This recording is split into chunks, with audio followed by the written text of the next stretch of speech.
Þá er komið að 6. lið á dagskrá. Forðumst þetta ekki neitt. Það er Oddeyri, breyting á aðalskipulagi. Til máls tekur bæjarfulltrúi Þórhallur Jónsson.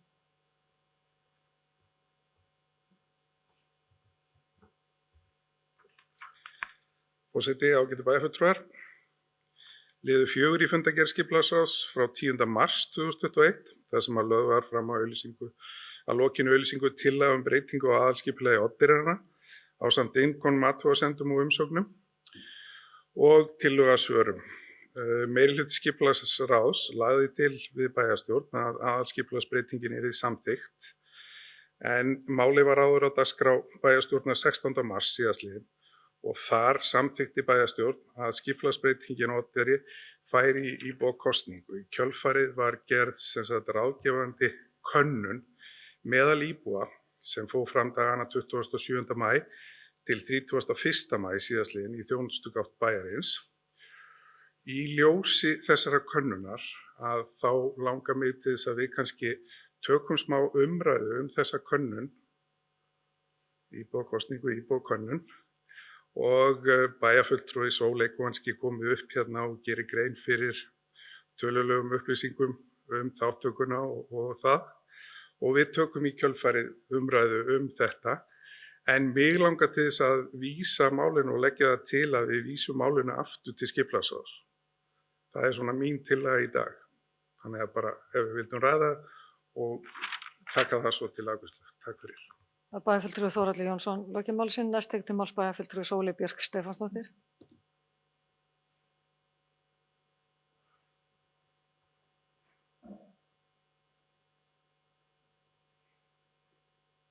Forseti, ágætu bæjarfulltrúar. Já, ég með ánægju skal fara aðeins yfir þáttöku og aðrar áhugaverðar staðreyndir þessa íbúakönnun og kannski fyrst að ég fari aðeins yfir það hvers vegna þetta heitir í raun könnun en ekki kosning eins og við lögðum upp með, af því að þegar við vorum að tala þetta í bæjarstjórn á sínum tíma, þá héldum að við gætum bara farið í rafræna íbúakosningu og það væri ekkert mikið mál. En það reyndist þegar stýrihópurinn fór að vinna með þetta, reyndist bara reglugerð og allt utanumhald svona á landsvísu rafræna íbúakosningar reyndist bara ekki til staðar. Þannig að við áttum í raun enga möguleika á því að halda þessa kosningu rafrænt eins og við höfum viljað. Þannig að við fórum þá leið að við höfum líka alltaf talið að það væri eðlilegt að við getum haldið hana í gegnum okkar kerfi, þjónustugátt Akureyrarbæjar sem við viljum gjarnan nota til þess að eiga samskipti við íbúana okkar og þetta er auðvitað bara ein af þeim leiðum sem við höfum til að hafa samskipti við íbúa okkar, það er að gera svona kannanir og alls konar fleira. En þegar fórum að skoða þetta að þá reyndist bara ekki til staðar neitt kerfi sem að við gætum nota til þess að gera kosninguna að kosningu. Og út af því að við höfðum náttúrulega í bæjarstjórn samþykkt að þetta yrði ekki bindandi, að niðurstöður yrði ekki bindandi, að þá í raun og veru var mjög auðvelt að breyta þessu bara í könnun sem má kannski segja íbúakosning sem er ekki bindandi hvort sem er. Þannig við ákvaðum að fara með það. En það er eitt af því sem við þurfum að skoða í kjölfarið. Það er að tala við ráðuneyti sveitarstjórnarmála og í raun og veru Hagstofuna eða Þjóðskrá það hvernig sveitarfélögum er ætlað að halda svona íbúakosningar sem hlýtur auðvitað að vera komin og fyrir kannski löngu tími til þess að sé hægt að halda á einfaldan rafrænan hátt. En allavegana þá svona notuðust við okkar kerfi sem að reyndist bara mjög gott. Íbúar áttu augljóslega auðvelt með að nýta sér kerfið. Það var ekkert álag á þjónustuborði okkar þannig af fólki sem var að lenda í vandræðum með kerfið. Þannig að það var í raun og veru mjög jákvætt. Það voru 26% manns sem að gátu tekið þátt, sem voru sem sagt fólk búsett í Akureyrarbæ, þar með talið Hrísey og Grímsey, sem að gátu yfir 18 ára sem að gátu tekið þátt og það voru 26% þeirra sem að tók þátt. Og ég hef sagt opinberlega, mér fannst það mjög góð þáttaka kannski vegna þess að þegar maður hugsa sko, við hvað maður að bera að þá voru 67%, nei, 66,3% Akureyringa sem að tóku þátt í sveitarstjórnarkosningum 2018. Þarna vorum við að tala mjög afmarkað svona skipulagsmál sem að mér fannst í raun og veru mjög eðlilegt að ekkert allir hefðu áhuga á eða skoðun á. Þannig að ég hef sagt að mér finnst þetta 26% mjög góð þáttaka. Það sem áhugavert líka sem að það sem við erum að gera sem sagt hugmyndafræðin okkar í íbúasamráði yfir höfuð af því við erum auðvitað að gera miklu meira í íbúasamráði heldur en að halda þessa könnun. Þar erum við með hugmyndafræði sem við höfum svona fengið í gegnum sambandið og kemur frá Svíþjóð þar sem að hefur verið mjög mikið unnið með íbúasamráð samkvæmt þeirri hugmyndafræði sem að snýr svolítið að því að reyna að ná til þeirra sem eru ólíklegir til að láta rödd sína heyrast.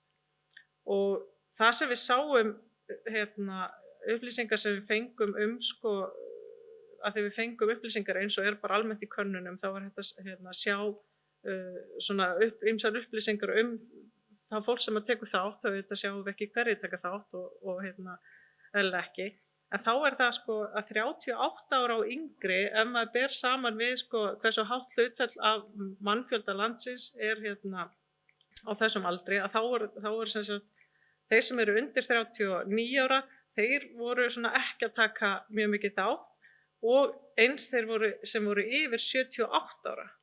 Og sem mér fannst samt einhvern veginn góða fréttir því að var búið að tala mikið að svona margir sem höfðu áhyggjur af því að eldra fólk ætti erfitt með að taka þátt í rafrænum könnunum.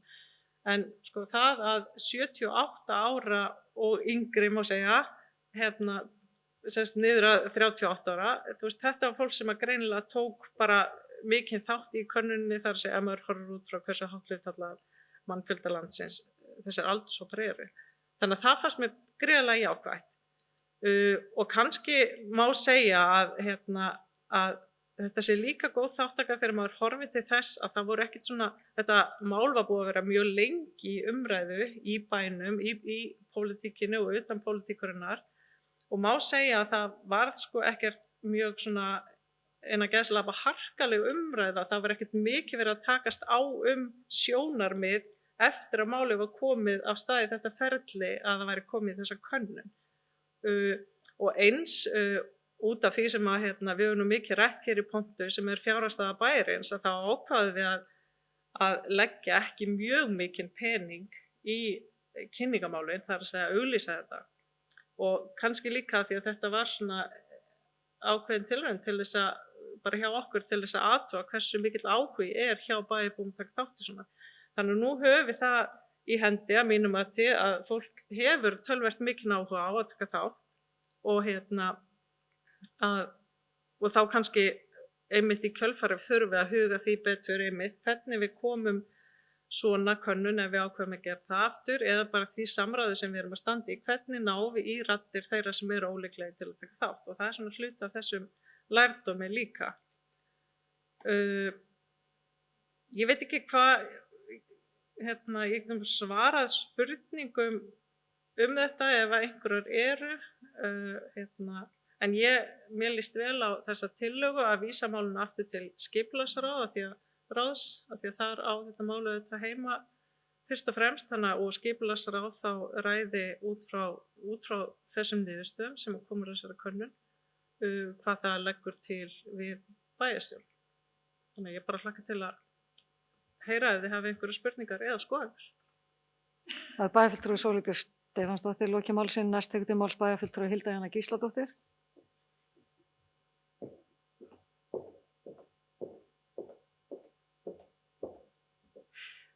Forseti, ágætu bæjarfulltrúar, takk bæði bæjarfulltrúi Þórhallur og bæjarfulltrúi Sóley fyrir þessa yfirferð.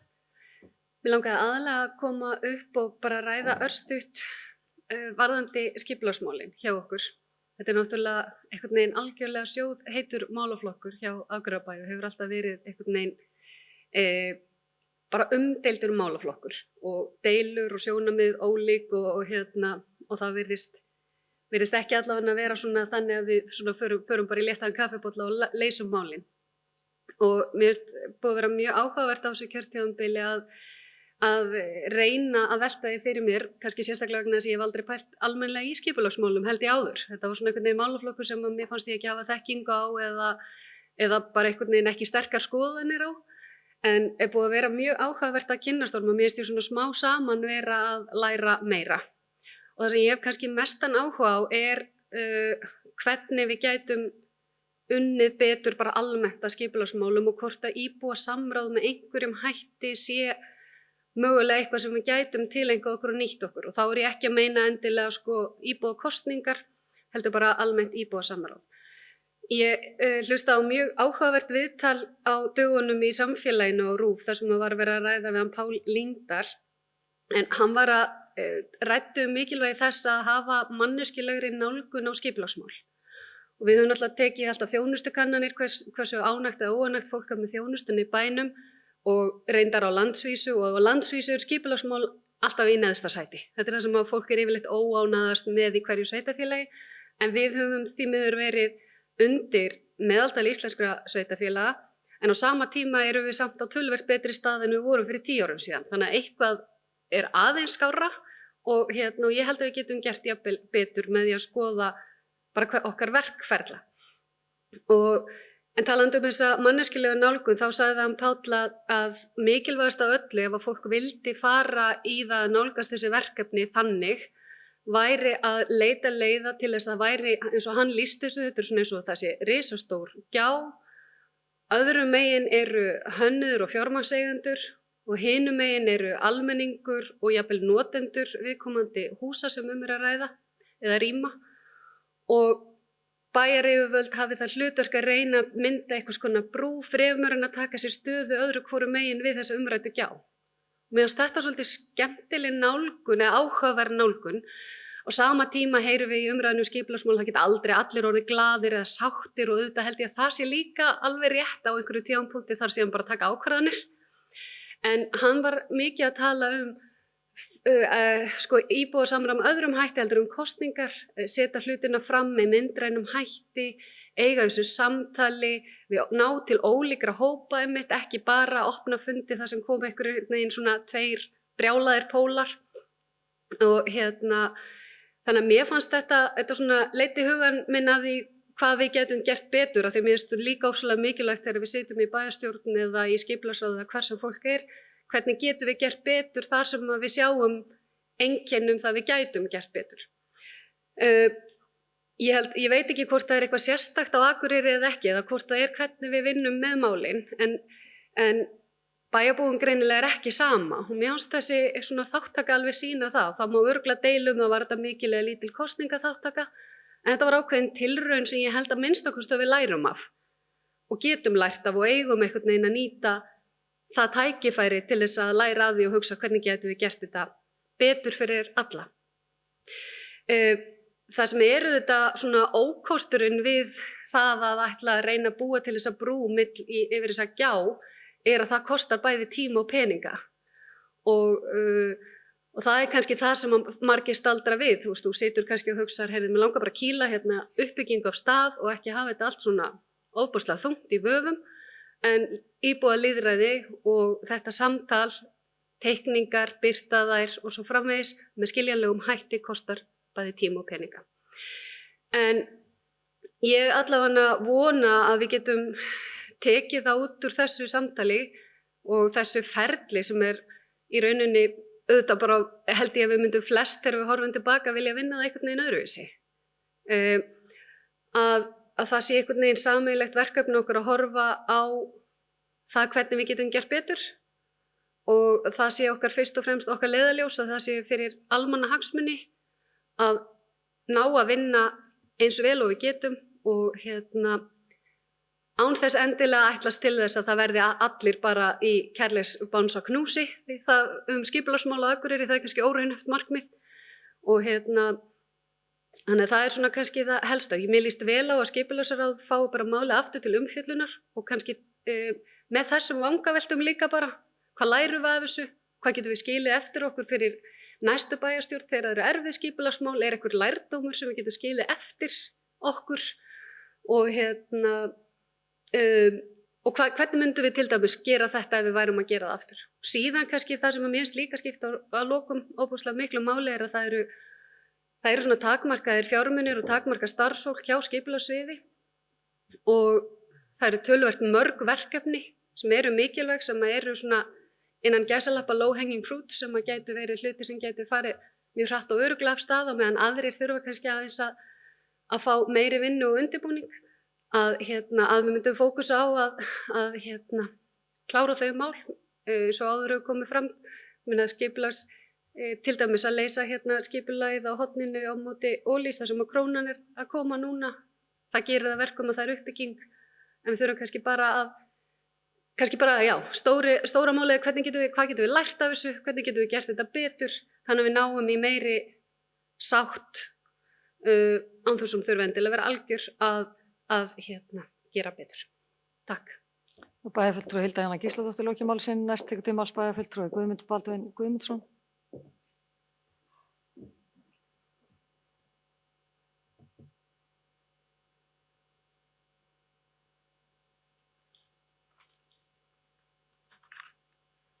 Forseti ágætu bæjarfulltrúar. Það er mikil gleðidagur á Akureyri í dag. Við vorum að taka hér 2 skóflustungur í bænum, annars vegar inn á flugvelli, fyrir flugstöð og hins vegar á verslunarreit Krónunar við Glerárgötu og Tryggvabraut. Þetta var mikil ánægju dagur. Þessir tvö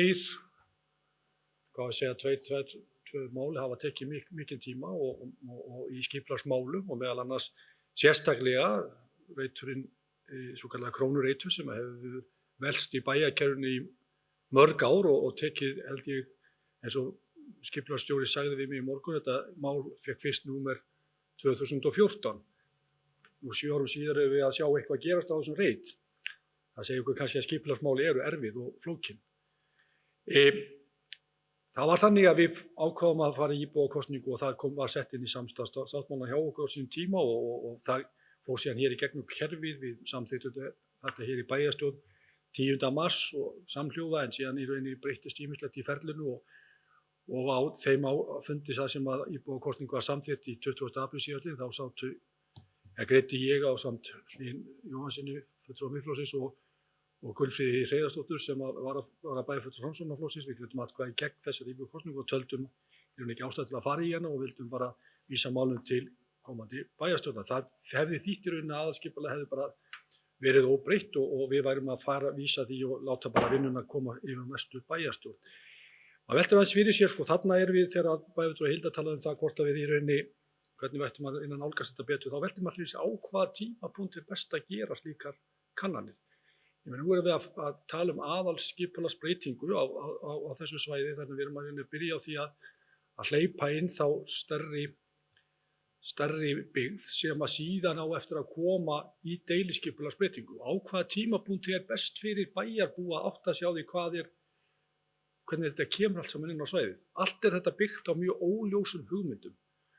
Og þegar við ætlum að fara að taka íbúakosningu og ef við ætlum að taka íbúakosningu með íbúum í framtíðinni, þá held ég væri mikilvægt að við værum komin með skýrari mynd hvað er verið að kjósa. Við erum svolítið núna bara að horfa á gráa kassa með mismunandi hæðum og við veljum kannski út frá því. Við veljum líka kannski í þessu íbúakosningu út frá því að okkur líka ekkert velju verktakann. Af því hann var búinn að setja fram einhverja hugmyndir. Við vorum kannski pirruð á arkitektnum sem skrifaði greinar gömmu fyrir kosningar. Þetta hef ég fengið upplýsingar að fólk var að kjósa svolítið út frá þessu. Það var kannski ekki að kjósa endilega það sem kannski best fyrir okkur almenningu og samfélagi hérna á svæðinu. Og það kannski það sem við þurfum líka að læra. Bæjarfulltrúi Hilda var með þessa samningu hvernig við ætlum að brúa þessa gjá á milli annars vegar fjármagnseigenda og hönnuða og hins vegar íbúa og notenda. Og við vorum kannski að gera það með þeirri íbúakosningu könnun sem við fórum fram með nú. En hún kannski var alls ekki nógu skýr. Bæjarbúar vissu ekki nákvæmlega endilega hvað var helstu kostur og gallar í þessu máli. Og þá velti maður fyrir sér af því að bæjarfulltrúi Hilda kom inn á það að það var mikilvægt fyrir okkur að við værum svona kannski þarna á milli í þessu værum ekki. Og þá velti maður fyrir sér hvernig áttu við að haga okkur í þessar íbúakosningu og könnun sem nú fór fram. Við gerðum það gjarnan með því að hvetja fólk til að taka, þeir sem að stóða könnunni, ég gerði það ekki persónulega, en þeir kannski gjarnan ýttu undir það bara fólki að taki þátt. Við vorum kannski ekkert endilega að segja fólki kjósi þetta eða kjósi þitt og maður velti fyrir sér ef að við förum síðan í framtíðinni með eitthvað í svona skipulagskosningar eða einhverja kosningar, hvernig okkar hlutverk sem bæjarfulltrúa á að vera í þessu. Það var gaman kannski að heyra bæjarfulltrúa Sóleyju hvort að hún af því hún nú búin að kynna sér íbúasamráð hvað best af okkur, hvaða skoðun hún hefur á þessu sem dæmi. Síðan velti ég fyrir mér að við erum með stórt skipulag sem oddvitaskipulagi og við setjum þetta í íbúakönnun af því að það var ákveðið hér og einhver stóð hér upp í bæjarstjórn á sínum tíma og Arna lagði þetta til og síðan lendir þetta í samstarfssáttmála. Maður velti líka fyrir sig af því við erum líka fengið mjög mikla gagnrýni á skipulag miðbæjarins sem var ákveðið skipulag og við breytum því og förum svona dálítið gerum drastiska breytingabökkur svolítið með þetta allt saman. Var kannski ástæða til að fara með þetta mál líka í slíka íbúakönnun eftir á hyggja sem ekki síður á mál heldur en þetta oddvitaskipulag. Þannig að þetta svona kannski, og þá líka spyrir maður sjálfa sig, hvað ætlum við þá að gera í framtíðin? Ætlum við að fara með öll slík mál í íbúakosningar? Þetta eitthvað sem við þurfum að velta fyrir okkur. Ég sagði upp á þetta hefur gleðudagur á þessum ætla ekki að vera neitt rosalega fúll á móti í dag. Bara svo ykkur að segja, það er búið að taka hér ákvörðun að ég rekna með að verði svo ákvörðun verið tekin að þetta mál fari bara til skipulagsráðs sem að fjalla þetta. En það er í rauninni kannski eitthvað sem við þurfum að velta fyrir okkur sko. Var þetta rétta máli til að fara með í íbúakosningu? Vorum við búin að undirbúa máli nógu vel? Af hverju fórum við með tillögu sem var ekki einu sinni frá skipulagsráði inn í íbúakosningu? Það er að segja, við fórum með 22 metra, við samþyttum þetta þó að það var samþytt í bæjarráði að gera það með þeim hætti, þannig að það var ekkert ólögnt við það og þetta var stjórnsýslan tók á þessu máli, en af hverju fórum við þessa leið í staðinn fyrir að fara með þessa 20 metra og svona ýmislegt svona sem maður mætti velta fyrir sig hvernig við stöndum að þessu. Bæjarfulltrúi Sóley kom á réttilegna á það að við virtumst heldur ekki hafa neitt vita nákvæmlega hvað við ættum að kjósa og við vissum ekki heldur hvernig ég ætti að standa að þessu og það vantar feril þetta í kerfinu hvernig á að fara með slík mál.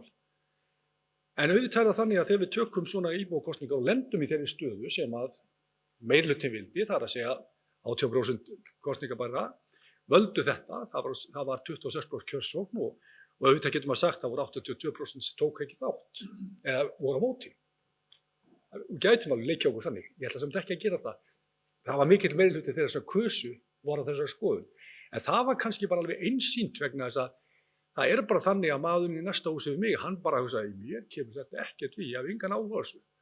Og þá veltir maður fyrir sér svona þegar við erum að taka svona stórmál, eigum við að fara með í svona kannanir eða kosningar, þar sem að þeir sem eru kannski hvað heitasti taka þátt, stór hluti bæjarbúa kannski ekkert sérlega áhugasamur þetta, en segir svo kannski við mann í pottinum, ég hefði nú viljað sjá hærri byggð.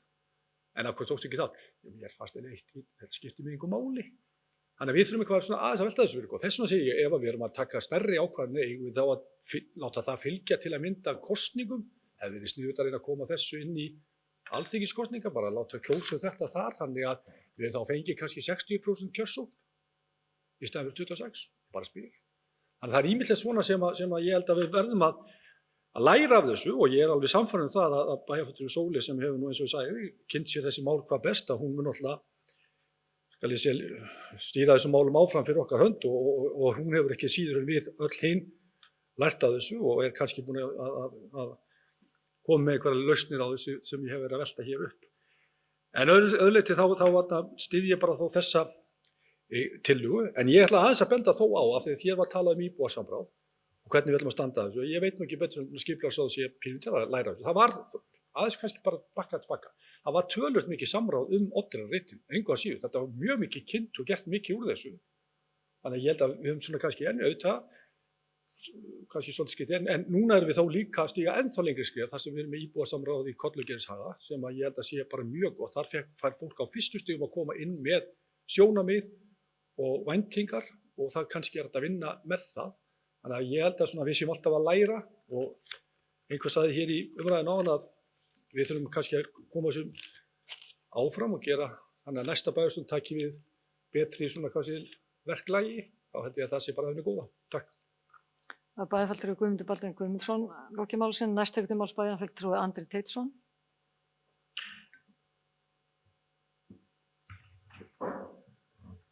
Forseti, ágætu bæjarfulltrúar. Ég skal alveg játa að 26% þáttaka betra en ég átti von á í þessari könnun. Reyndar voru það 55% sem tóku þátt í könnun á Selfossi, en það var miðbæ sem að væntanlega miklu fleiri, jafnvel allir telja að snerti sig beint. Þannig að það ekki samanburðarhæft, en það var ótrúlega góð þáttaka þar. Hlutverk bæjarfulltrúa hlýtur að vera á hverjum tíma og alltaf að reyna að meta heildarmyndina, og þá spyr maður sig hvað með hinn 74% sem að tóku ekki þátt hjá okkur. Var þeim alveg sama? Eru það kannski fyrst og fremst þeir hörðustu innan gæsalappa sem að taka þátt í könnun af þessu tagi? Það er allavega mitt mat að við séum sennilega með talsvert bjagað úrtak í þessari könnun. Og þannig kom það til dæmis fram hjá bæjarfulltrúa Sóleyju að fólk 38 ára og yngri hafi í minna mæli tekið þátt. Og það vaknar líka hjá mér þær spurningar hvort að við getum hugsanlega séð þáttöku karla versus kvenna, og hvort við getum séð þáttöku íbúa á Oddeyri versus annarra hverfa. Ef það er lítill munur þar á, þá segir það okkur kannski að þetta hafi verið einhvers konar svona almenn skoðun fólks hæð bygginga, frekar en bein áhrif á nærsamfélagið á Oddeyrinni. Og ég velti fyrir mér, ef við hefðum spurt alla bæjarbúa, hver hefði orðið niðurstaðan? Sömuleiðis velti ég fyrir mér, ef við hefðum haft svipaða könnun áður en að var ráðist í byggingu blokka við Tröllagil, Baldurshaga, Mýraveg, Undirhlíð og svo framvegis, hefði þá nokkuð af þessu verið byggt. En ég reikna með að í dag séu yfirgnæfandi meirihluti bæjarbúa sáttur við þær byggingar. Gef mér það. Nú svo snýst umræðan ekki eingöngu hæð bygginga, heldur þurfum við bæjarfulltrúar að reyna að meta heildarhagsmuni í einhverjum skilningi, og við viljum þétta byggð, það er markmið í aðalskipulagi.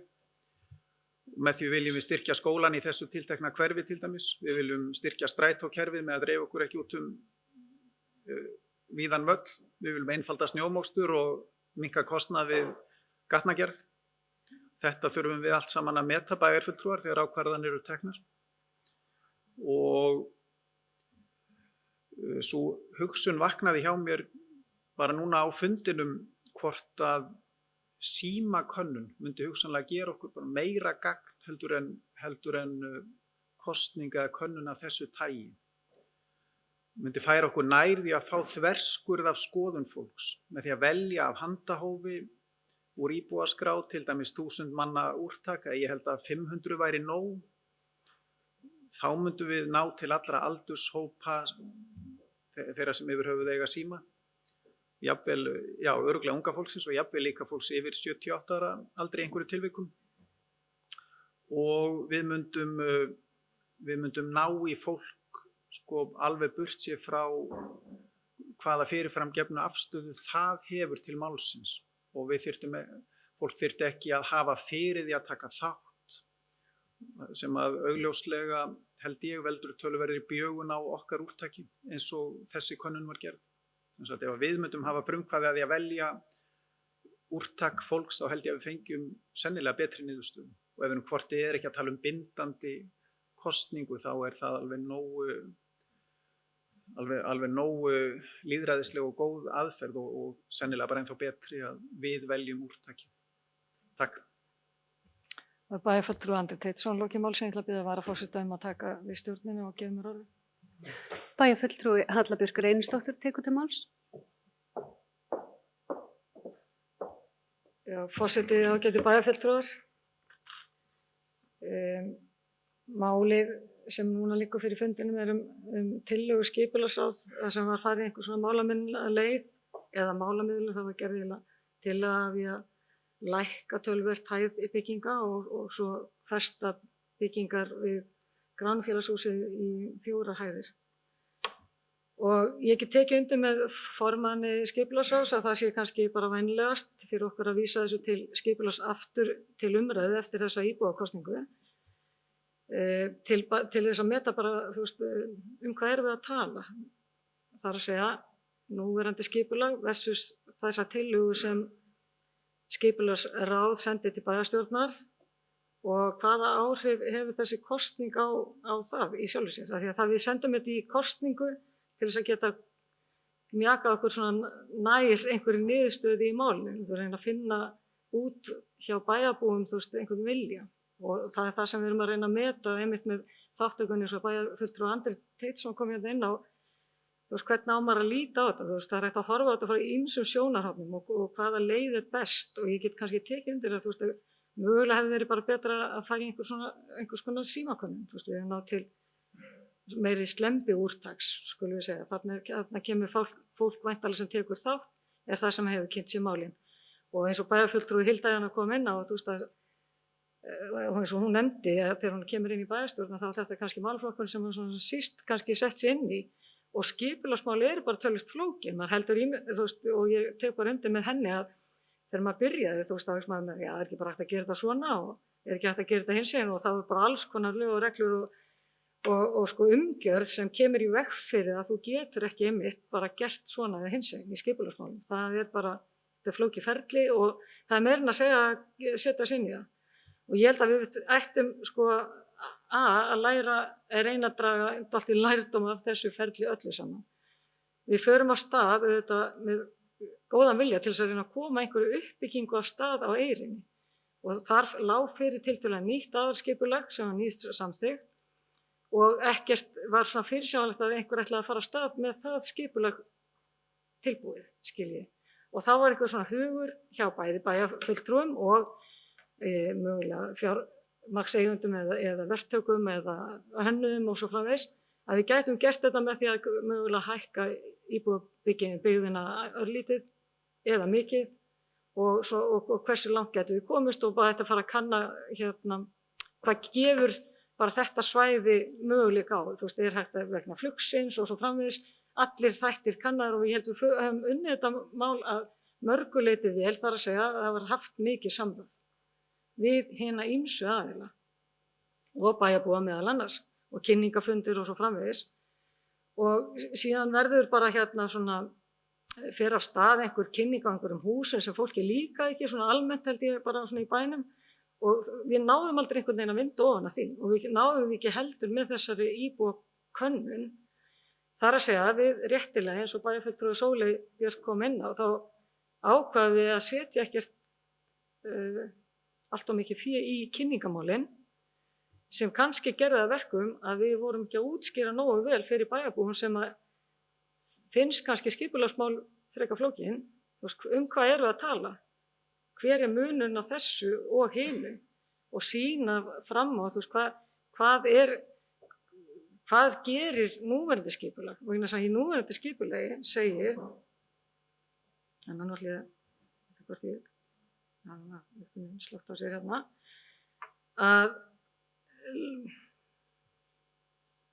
að almennt sko íbúa sko já það stendur í núverandi aðalskipulagi byggingar skulu almennt vera 3 til 4 hæðir.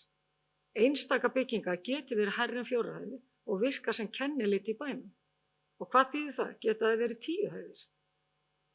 Þú veist, ég veit það ekki, skiljið. En tillaga skipulagsráðs er í rauninni að fara hæðst upp í 6 hæðir og festa það sem er næst gránufélagshúsunum í 4 hæðum. Þú veist, ekki hærri en það. Þannig að þú veist þetta kennileiti geti þá ekki verið svona nálægt gránufélagshúsinu ef við erum að tala um það. Þannig að þú veist að munurinn á þeirri tillögu og svo núverandi skipulagi var það lítill í okkar huga að þess vegna settum við ekki á þeim tíma, það getur vel verið, það hafi verið mistök inn í þessa íbúðakönnun og eins að við vildum, það þyrfti að vera einhver smá svona sýnilegu munur á þessum kössum sem við vorum að bjóða fólki upp á. Þannig að við getum lært heilmikið af þessu. Ég held að sko, þáttakan var bara ásættaleg og ég tek undir með bæjarfulltrúa Andra að hún var alveg þú veist, meiri mögulega heldur en ég gerði ráð fyrir, miðað við þá kynningu og þann tíma sem við gáfum. Þannig að hún segir okkur eitthvað og þar var afgerandi meirihluti þeirra sem tóku þátt í að halda sig við óbreytt skipulag.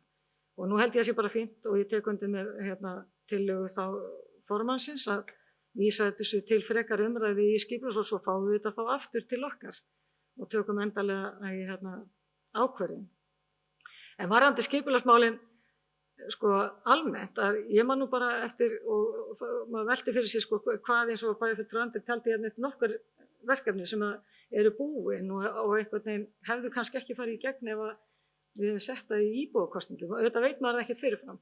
En ég tók svona verulega þátt í einu stóru skipulagsmáli sem var að leggja Dalsbraut á sínum tíma 2010 sem var alveg ofboðslega umdeilt og við heldum íbúafundi og þar var mjög hávær hópur sem var gegn því og við svona matið var að við værum kannski með meirihluta bæjarbúa bak við þetta en við vissum það ekki, við fórum ekki í svona könnun. Ég held að engum í dag finnist þessi gata til óþurftar og þessi ánægð með hún var lögð. Þannig að það er auðvitað svona þess vegna, þetta geti kannski tekið enn frekar undir með Andra að kannski er betra að hafa svona slembúrtak, þannig að við náum til bara fjölbreyttari hóps, ekki bara þeirra sem eru búinir einhvern veginn, lítill hópur mögulega, búinir að kynna sér máli, hvort sem þeir eru með á móti og það verði bjögun niðurstaða.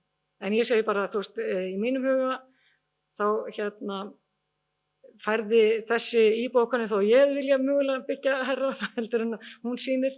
Mér nær því að ég halda sig við óbreytt eða tillögu skipulagsráðs sem að ég sé ekkert mikinn mun á en mun samþykkja að senda þetta til skipulagsráðs aftur. Takk. Bæjarfulltrúi Halla Björk Reynisdóttir hefur lokið máli sínu og færir inn aftur stjórn fundarins. Takk fyrir það. Þá tekur til máls bæjarfulltrúi Gunnar Gíslason.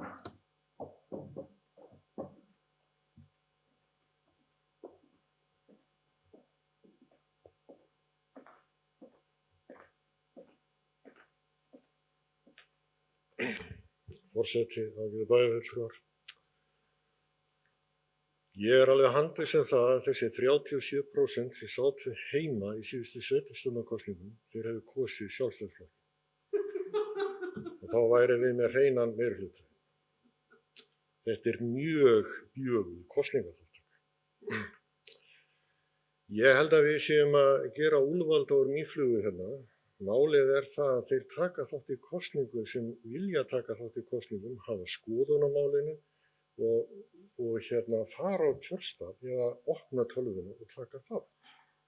Það eru þeir sem sýna þessu áhuga, það eru þeir sem vilja hafa áhrif. Þannig er það í öllum kosningum. Það er vissulega rétt að í þessu máli að þá hefðu við getað sett 10 milljónir í kynningu og lagt mikið upp úr þessu. En við erum bara áttökur á því, okkur mistókst gjörsamlega, bæði í verktakanum og okkur sem að mér meðal annars sem hafði áhuga á því að byggja herraðana, að selja þessa hugmynd. Hún var bara kolfelld. Ég ætla bara að virða það. Mér finnst það bara eðlileg niðurstaða ef ég virðum. Við erum að halda prófkjör í stjórnmálaflokkum. Við höldum kosningar hitt á þetta.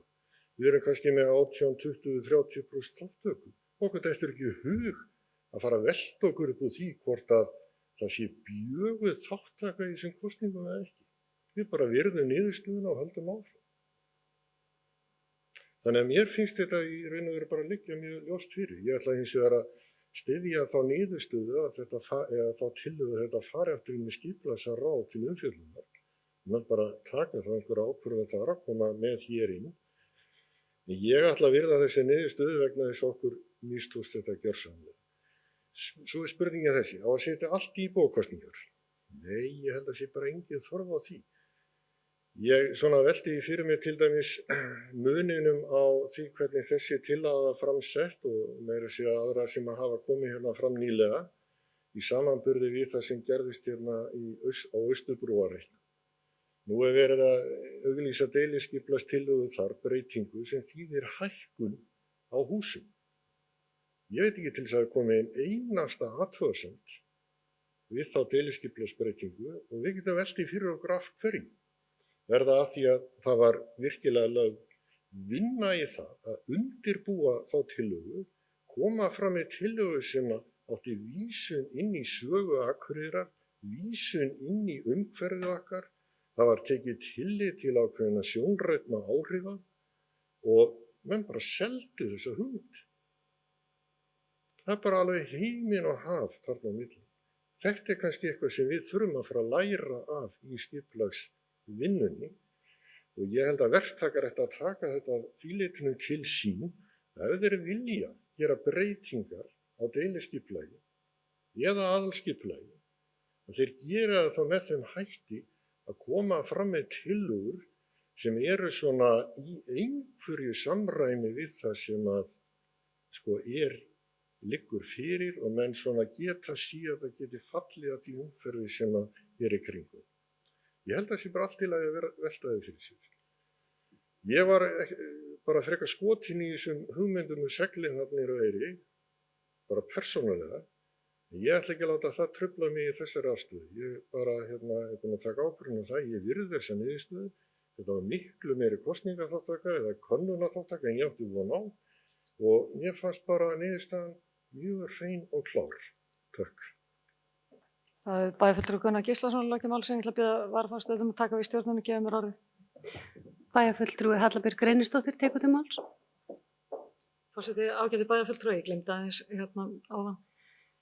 Ég ætla, mér langar til að hvetja skipulagsráð til þess að ræða kannski möguleika á einhverjum öðrum lausnum á að koma uppbyggingu þarna af stað með núverandi skipulag. Ef að það verður niðurstaðan, hvernig getum við, hvaða leiðir getum við farið og verður gott að fá upplýsingar um það samhliða umræðinni þegar þetta kemur inn aftur til okkar. Bæjarfulltrúi Hallabjörg Reynisdóttir hefur lokið máli sínu og færi inn eftir stjórn fundarins. Já, takk fyrir það. Orðið lausn það næst tekur til máls bæjarfulltrúi Þórhallur Jónsson.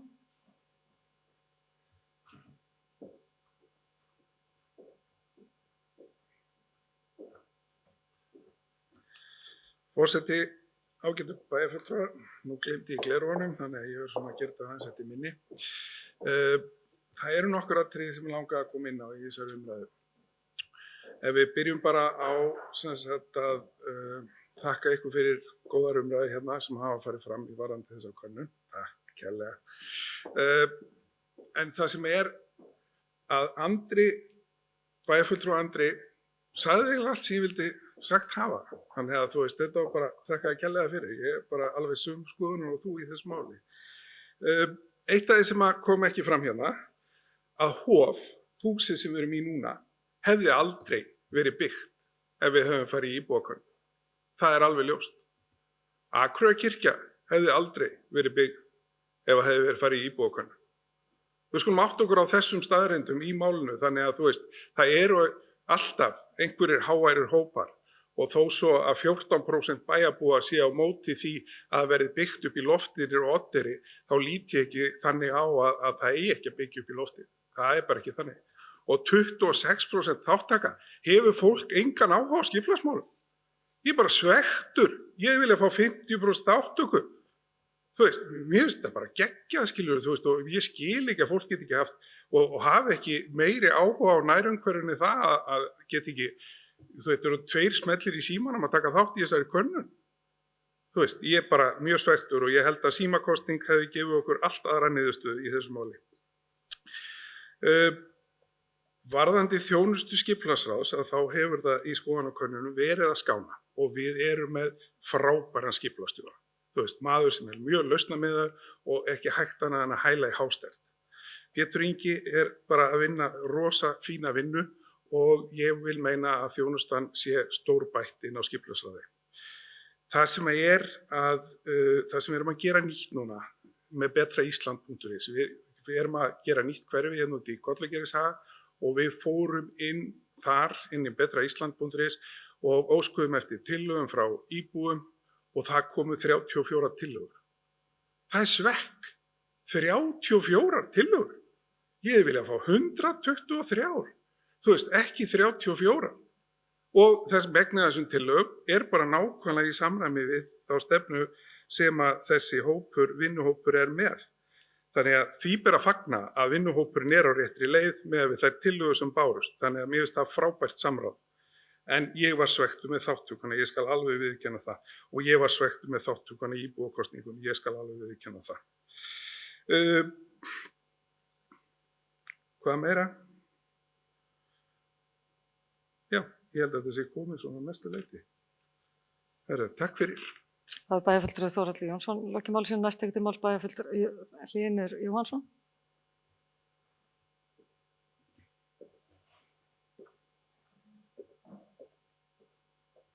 Forseti, ágætu bæjarfulltrúar. Það er búið að fara aðeins vel yfir þetta allt saman hérna. Rétt að þessari könnun. Mér finnst þetta rosalega metnaleysi að finnast þetta gott að fá þessa þáttöku. Því að það er nú ekki flókið að fara inn á síman og kjósa, þannig að bera þetta saman við sveitarstjórnarkosninga finnst mér nú dálítið rangt. Því að fólk þarf að koma sér á staðinn þar. En það sem ég tek kannski út úr þessari könnun er að það er bara greinilega engin áhugi þessa oddiri. Og þá spyrir maður sig, af hverju vorum við að setja þetta í þessa könnun, eða ekki bara bæjarfulltrúar að standa í lappirnar og þora að taka ákvörðun á þess að velta ábyrgðin yfir einhverja aðra. Þetta er rosalega þægileg leið til þess að geta bent á aðra að þetta fór svona og þú ekki að standa sjálfur í lappirnar. Mér fannst gott dæmi með Höllubjörg sem hún kom með á bæjarfulltrúi Höllubjörg sem hún kom með hérna áðan með Dalsbrautina. Mikið er hræddur það að sú braut hefði ekki komið og orðið mikið til trafala hér trafík á Akureyri en ekki fengið hann á sínum tíma og ég held að hún hafi nú bara komið vegna þess að Oddur Helgi stóð í lappirnar í því máli. Annars væri svo braut hún hefði aldrei orðið að veruleika hefði hún farið í kosningu. Ég þóri alveg að fullyrða það dæmi. Og það er eins og ég búið að telja þér upp margar byggingar. Ég keyrði nú bara hérna þegar ég kom á fundin fram hjá 2 7 hæða íbúðarhúsum fyrir neðan lögreglustöðina sem var mikill styrum að yrði byggðar á sínum tíma og ég get ekki betur séð að það er fallið mjög vel inn í umhverfið og allir mjög sáttir við. Og þá langar mér leiðinni aðeins að koma að verktakunum sem ræður í þessu máli, SS Byggi. Mér hefur þótt mjög sérstakt í þessu öllu saman að þessi hópur sem hafði sem hæst í þessu öllu að tala að hann hefði okkur öllu undir hælnum einhvern veginn í öllum málum. Ég hef ekki orðið var við það, ég þekki nú mannin ekki mjög mikið en það flaut allt hérna að hann væri svo frekur og bara labbaði yfir okkur öll og hefði okkur alveg í vasanum. Ég hef hvergi orðið var við það, ég veit bara að hann rekur stórt fyrirtæki hér í bæ og er örugglega annt mannskapið sinn og vill hafa vinnu fyrir fólkið og það þarf örugglega einhverja frekju til þess að koma málum í gegnum bæjarapparatið hér á Akureyri. Og þannig að ég held hann sé nú bara númer 1 og 3 að hugsa sitt fólk og við ættum líka að hugsa fólk sem er að vinna í bænum hjá okkur. Því að það er örugglega flestum þykir verst að þurfa að segja fólki. Og ég held mér að segja að hann hafi komið með hugmynd af hálöndum á sínum tíma, þar sem er búið að byggja fleiri hús sem eru full meira og minna allt árið og skapa mikla tekjur fyrir bæinn sem að ég vissum að engum í bæjarstjórn hefði nokkuð tíma dottið í hug að byggja. Og það er nú oft þannig með þessa verktaka að þeir sjá svolítið lengra fram í tímanum við og eru með góðar hugmyndir. Og ef við myndum setja þetta allt í kosningar sem þeir koma með, þá held ég að yrði nú status quo ansi lengi hér á Akureyri. Þannig að ég hef miklar efasemdir þessa kosningu. Mér fannst hún ekki góð. En sem betur fer á að vísa þessu aftur til skipulagsráðs, þannig að við þurfum ekki að taka ákvörðun þetta núna, blessunarlega. Þannig að ég bara styð það heilshugar og vona að skipulagsráð komi með einhverja góða tillögu því að það sorglegasta í þessu öllu saman væri ef ekkert yrði gert á oddirinni. Takk. Það er bæjarfulltrúi Hlynur Jóhannsson lokið máli sínu, orðið er laust. Næst tekur til máls bæjarfulltrúi Þórhallur Jónsson.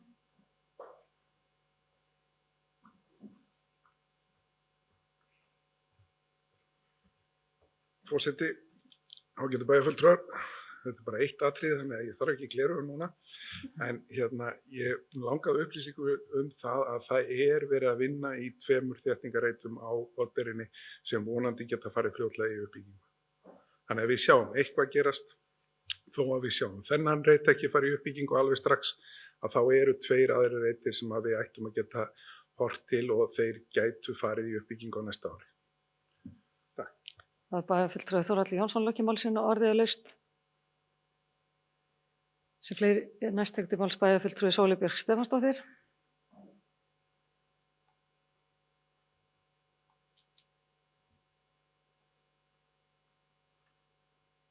Forseti, ágæti bæjarfulltrúar, ég vil nú þakka fyrir þessa ljómandi áhugaverðu umræður sem að segja okkur það að við erum bara á alls konar stöðum við persónulega held ég sem pólitíkusar þegar kemur að hugmyndum íbúasamráð. Og ég ætla að byrja á því að segja að því ég mitt hér að vera að tala að ég hafi mikinn áhuga á íbúasamráði og stúderaði mikið að tillagan að fara í íbúakosningu kom ekki frá mér og kemur ekki frá stýrihópum íbúasamráð. Ástæðan fyrir því sú að íbúakosningar teljast ekki sérstaklega gott íbúasamráð. Með þeim fyrirvara samt vil ég segja, það til hlutur sem kallað íbúasamráðsstiginn. Fyrsta þrepið í íbúasamráðsstiganum kynning, bara að við segjum íbúum hvað við erum að gera og hvað við erum að ákveða og hvernig allt þetta gengur og Síðasta þrepið, 5. þrepið í þessum stiga síðan íbúakosningar. Ég veit ekki. Jú, ég veit eitt land þar sem og ég veit að þið vitið líka það, þar sem íbúakosningar eru notað mjög mikið og hafa verið notað mjög lengi. Ég held að það sé ekki vegna þess að það land, Sviss, var komið svona rosalega langt í sinni þróun sem samfélag sem byggir á íbúasamráði. Það hefur eitthvað annað valdið því að þar var ákveðið að fara þessa vegferð. Ég veit ekki hvort vegna þess að við höfum enga góða fyrirmyndir eftir þess að ég best veit eitthvað samfélag sem búið að fara mjög vel í gegnum alla þessa þróun í íbúasamráðsstiganum að það sé komið á þann stað sem samfélag að kosningar séu málið, að kosningar einstök mál séu málið. Kannski verður það svoleiðis, ég ekki viss. Þannig að og það sem við höfum verið að gera í gegnum hópin, stýrihópum íbúasamráð að undirbyggja grunninn okkar það hvernig við ætlum að verða betri í íbúasamráði. Og ég ætla bara að segja að skipulagssvið hefur tekið mjög vel við sér. Það hefur bætt sig verulega, myndi ég segja, á þessu fyrsta stigi sem bara kynning, bara kynna málin betur. Og ég bara nefna kannski að nýbreytni þar sem hefur held ég fallið í bara mjög góðan jarðveg og mjög áhugaverð sem svona göngukynningar, þar sem bara fólki boðið að fara og ganga svæði sem verið að skipuleggja. Kynningafundir, það hafa verið fleiri og núna rafræni kynningafundir sem hafa held ég bara mælst mjög vel fyrir. Þannig að og eins bara í gegnum akureyri.is það alls konar leiðir sem skipulagssvið hefur farið til þess að kynna málin betur. Og svo núna eins og formaður skipulagsráðs nefndi með nýja hverfi Kollgerðshaga, þar erum við komið með svæði sem heitir okkar Akureyrarbær inn á betraisland.is, þar sem einmitt fólki gert kleift að koma með hugmyndir. Þannig erum við strax komin í næstu tröppu. Það svona sem við þurfum að gera þetta, við þurfum að taka þessi skref. Og það að það hafi ekki komið 123 hugmyndir inn í gegnum Betra Ísland, ekki hafa áhyggjur af því. Við erum öll að læra þetta, íbúar eru líka öll að læra þetta. Og ég ætla bara að segja að það verkefni var heldur ekkert sérstaklega vel auglýst. Og það hlýtur að skipta máli þar. Við erum bara öll saman í þessari vegferð, við í pólitíkinni, stjórnkerfi okkar og íbúarnir. Og það eina leiðin til þess að fara í þessa vegferð. Það bara við vinnum þetta öll saman. Og við erum bara öll að læra þetta og tilenga okkur þessi vinnubrögð. Og ég ætla bara að segja að mikilvægast af þessu öllu ekki það að íbúar séu sjúklega spenntir til að taka þátt. Það mikilvægast af þessu öllu að stjórnkerfi sé tilbúið til þess að hleypa íbúum að, snemma í ferlunum. Og það það sem við þurfum fyrst og fremst að æfa okkur í. Og ég get sagt ykkur það, verandi í þessum stýrihóp, að stjórnkerfi okkar á fullu að mínu mati að tileinka sér það. Og við erum með stóran hóp af fólki sem að vinnur hjá Akureyrarbæ í ýmsum deildum og sviðum sem að hittist reglulega til þess að hugsa og tala íbúasamráðsmál. Og þetta það sem skiptir mestu máli, ekki það hversu fljótt og hratt íbúar stökkva til. Því að þau þurfa líka að læra að treysta okkur. Við eigum eftir að vinna okkur inn traust íbúa til þess að þeir leggja það á sig, þó það sé ekki nema 2 klikk að gera það, vegna þess að líka að það skipt, aðalatriðið ekki hvernig þú loggar þig inn, heldur hvernig myndar þig skoðun. Og þú þarft að gera það og ég held að flest fólk átti sig á því og hugsa sem svo, ég veit ekki almennilega neitt þetta. Þannig við eigum eftir að vinna svo mikla grunnvinnu áður en við getum ætlast til þess og verið pirruð út af því að fólk taki ekki þátt. Sérstaklega í því þegar það eitt að spurja. Það svona tiltölulega auðvelt að segja, viltu A, B eða C? Það tiltölulega auðvelt. En að segja, hvað finnst þér einkenna gott hverfi? Það miklu flóknari spurning og það að vera pirraður yfir því að ekki nema 30 manns séu tilbúin til þess að fara þangað að segja það undir nafni, það bara, ég myndi segja bara frábært. Og þess vegna finnst mér líka og þess vegna legg ég áherslu á það að þessi þáttaka í þessari könnun sem að einmitt voru alls konar pirringar yfir, hér inni og út í samfélaginu og alls staðar, að það hafi samt verið svona margir sem ákváðu að taka, og nú ætla ég að sletta með leyfi forseta, leap of faith, að segja, ok, ég ætla ekki að láta standa á mér allavega, ég ætla bara að taka þá. Ég held að sé bara, þetta bara gefur okkur svona smá hugmynd að við getum verið bjartsýn, að íbúar séu tilbúnir þegar við verðum tilbúin. Og ég held þessum plúsmegin ennþá í traustinu. Ég held að fólk sé alveg, og ég held nefnilega líka varðandi þetta að ég held að ástæðan fyrir því að við ákváðum að fara í þessu kosningu og þessi tillaga kemur bara allt í einu upp í pontu var vegna þess að íbúar voru búnir að setja fram fullt af skoðunum á þessu máli. Það fékk okkur í pólitíkinni til að hugsa, ok, kannski ætlum við ekki alveg að vaða áfram. Það eru áhrif sem ég held að íbúarnir kunni bara vel að meta að þeir hafi allavega haft einhver áhrif á málið. Að það var ekki bara keyrt í gegn. Varðandi það, hvernig maður kannar hug fólks, og hér tala símakönnun, og ég held að allir, hversu lítið sem þeir hafa lært í aðferðafræði félagsvísinda, viti að símakönnun með slembiúrtaki mun gefa raunsannari mynd af hug fólks heldur en einhvers svona könnun. Og það vel. En á sama tíma þá ætla ég að benda á ennþá betri leið sem hlutur sem kallað rökræðukannanir.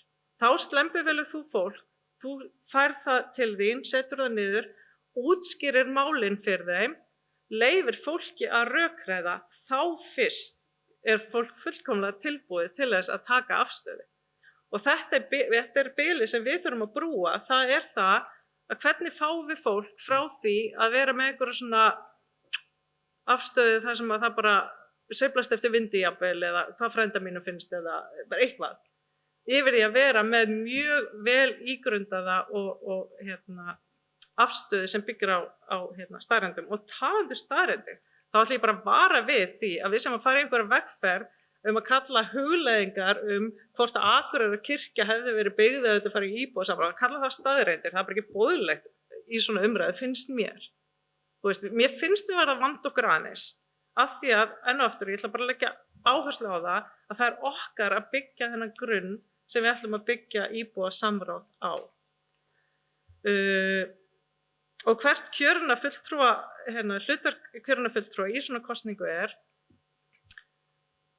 fyrst og fremst finnst mér einhvern veginn bara, við erum fulltrúar stjórnkerfisins og við þurfum að vera einhvern veginn trúverðug. Mér finnst að við hefðum alveg geta haldið okkar af því að mörg okkar hefðu og flest okkar held ég hefðu bara skoðanir á málinu fyrir kosningar. Ég held að það hefði alveg verið gott að við værum duglegri að halda þeim skoðunum fram. Það hefði verið innleggin í rökræðuna. Af því að það rökræðan sem skiptir svo miklu máli í þessu þegar við erum að biðja fólk að mynda sér skoðun, þá viljum við líka veita þeim rök og stjórnkerfið auðvitað sem vann upplýsingagjöfina að kosningunum gera það að mínum mati mjög vel. Þar voru settar fram svona hlutlausar upplýsingar, það var að spurt og svara þar sem að fólk, og við tókum inn og bættum í svörin eftir þess að við fengum spurningar, en það er allt hlutlaus, eðlilega, það er hlutverk stjórnkerfisins, það er að setja fram, svara einhverjum svona spurningum og setja fram hlutlaust. En síðan var það okkar hlutverk að mínum að það kom alls konar rök og það stóð ég mig ekki betur en aðrir hérna inni vegna þess að ég var svo rosalega upptekin af því verandi hluti af stýrihópnum íbúasamráð, þá var ég bara eitthvað könnunin skiptir öllu máli og ég tók hausinn út úr málinu. Þannig ég held að það er einn lærdómur sem að ef við ákveðum að fara í svona kosningu aftur, sem mér finnst ekkit endilega sjálfsagt að við munum gera. En ef við gerum það, þá skulum við reyna að vera búin að taka saman lærdóminn af þessari kosningu. Og það var spurt kynja þáttökuna. Við gátum séð það að það var bara nokkuð jafnt. Kynin tóku bara jafna þátt í þessu. Við höfum engar upplýsingar búsetu hins vegar þeirra sem tóku þátt. Þannig að það sem ég langar bara að við tökum þetta allt út úr þessu af því að þetta hefur verið okkur flókið og þetta hefur verið okkur pínu erfitt og Guð má vita hvernig þetta sé að fer á endanum. En lærdómurinn í mínum huga er að við þurfum að vanda betur aðdragandann á málunum. Ég finnst svona kosning einhvern veginn algjörlega eitthvað svona neyðarhemill og sem ég held hann hafi verið á þessum tíma. Það var fullt af íbúum búið að taka í einhvern neyðarhemill með því að senda inn rosalega mikið athugasemdum og við brugðumst við og mér finnst við hafa bara brugðist rétt við þar með því að fara með því þennan farveg sem við getum síðan einmitt og munum bara læra betra af hvernig við gerum sem allra best. Þannig að ég vil bara þakka það að við séum að tala þetta og svona skoða þetta og hugsa þetta og velta þessu fyrir okkur og ég held ég sé búin að svara svona því sem að beint hefur verið, svona spurningu sem hafa verið beint til mín. Takk fyrir. Það er bæjarfulltrúi Sóley Björk Stefánsdóttir, loki málsins, næst tekur til máls bæjarfulltrúi Gunnar Gíslason.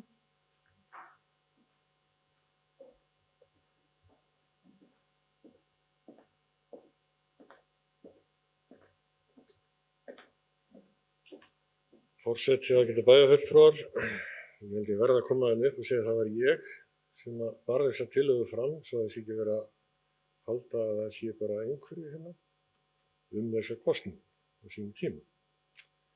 Og ég sé ekkert eftir því. En það sem að ég vil aðeins ítreka í málflutningi bæjarfulltrúa Sóleyjar er traust. Traust er algjört lykilatriði í þessu máli. Og ég held að við erum átt okkur á því að við erum að stíga hérna fyrstu skref í svona könnunum. Og ef við ætlum að tala síðan bara niður könnunina sem slíka því að tók ekki nógu margir þátt eða það bjagað úrtak eða eitthvað í þessa veru, þá erum við bara að segja að það skiptir engu máli hvort ég tek þátt eða ekki, við hlustum hvort ég ekkert á þetta. Það er ekki í boði. Og það að benda á það að menn þurfi að fá niðurstöðu svona könnun til að taka afstöðu, það er engin rök í þessu máli. Menn eru bara menn að meiri eða skiptum skoðun ef að skoðunni var ekki rétt í upphafi. Og það er bara þannig sem maður horfir á hlutina. Maður verður stundum að endurmeta afstöðu sína í ljósi staðreynda sem koma fram. Og ég horfi til dæmis þannig á þetta mál bara í raun að ef að við ætlum að byggja traust á kerfin okkar og því að við getum farið með fleiri máli í svona kannanir, þá eigum við að hlusta. Það er algjört grundvallaratriði. Annars byggjum við ekki traust. Og ég ætla bara að taka sinn dæmi að því að bæjarfulltrúi Hlínu kom aðeins inn á það að verktaka ræðið í bænum. Ég átti samræður hérna á einni kaffistofu, bara í aðdraganda þessa máls og þá mér bara sett ég að verktaka ráð allir hérna í bænum. Já, það sem við? Já, það er bara þannig. Já, ég nú búin að sitja í bæjarstjórn í 7 ár og ég manna ekki eftir því að ég hef allavega tekið þátt í því að taka ákvörðun þar sem bara verktakinn ákvað hvað ég myndi gera. Já, það er bara samt þannig. Mál dautt. Það er alveg sama hvað ég segi, bara verktaka stjórna henni í bænum. Þetta er ekki gott viðhorf til kerfisins okkar. Og þetta í raun og veru sko ákveðið vandamál að þetta orðin sko ímyndi sem við höfum hérna.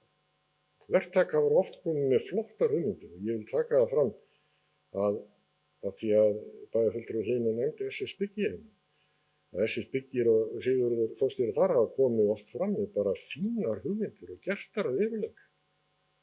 Og ekki ætla ég að gera lítið úr því og þeir hafa stigið ákveðin skref hér í þróun byggingar sem að ég held að sé bara til mikill að bóta og í raun og veru bara flott framtak hjá viðkomandi.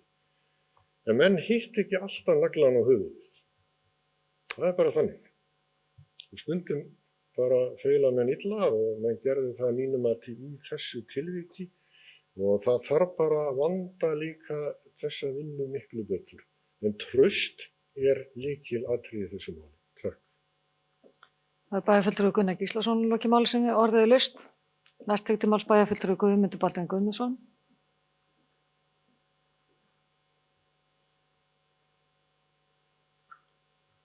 Forseti ágætu bæjarfulltrúi, mér langaði bara í rauninni að þakka bæjarfulltrúa Sóleyju fyrir hennar góðu svör varðandi það sem hún var að ræða hér á, ef við vorum að ræða hérna og hvernig hún sagði þetta fyrir sér. Og hún kom inn á það að hún sagði ekki endilega íbúakosning væri það sem ætti að fara í svona að þess að vera búið að undirbúa það betur og talaði um að það væri 5. þrep, það þyrfti að fara fyrst upp hinn 4 þrepin og það væri ekkert sveitarfélag komið í þá stöðu. Og ég held að sé mjög mikilvægt að við akkurat pælum svolítið í þessu vegna þess að ég hafði svona ágjörð í hvar eigum við að draga mörkin og hvenær eigum við að fara íbúakosningu, hvað ætlum við að gera næst einhver biður íbúakosningu og ætla þá einhver bæjarfulltrúi að koma hér í pont og segja við förum í máli íbúakosningu og hvernig tökum við hini bæjarfulltrúa því þegar við erum búin að setja svona svolítið bolt á stað og ég held að sé þá mikilvægt að taka mark á því sem að bæjarfulltrúi Sóleyju tala sem að tala þó að mestri reynslu af okkur bæjarfulltrúum að það sé kannski ekki akkúrat fyrsta skref sem við erum að taka. Hún bendir réttilega að það hefði ekki verið hún sem hefur beðið með þessa íbúakosningu. Þannig ég held að það sé eitthvað sem við þurfum að vega og meta. En svo langar mig til að bæta við að ég hef ekki nokkra trú að þessi 26% sem létu sig vanda á kjörstað síðast hafi allir að kjósa Sjálfstæðisflokkinn. Það er fyrir Gunnar. Var það 37? Það var ekki myndi ekki alveg töluna. Ég hafði 26% þáttakan í íbúakosningunni. Það var einhver tölur. Ég er ekki góð með tölur, hef aldrei verið. Takk fyrir. Það er bæjarfulltrúi Guðmundur Baldvin Guðmundsson lokið máli sinni, orðið er laust.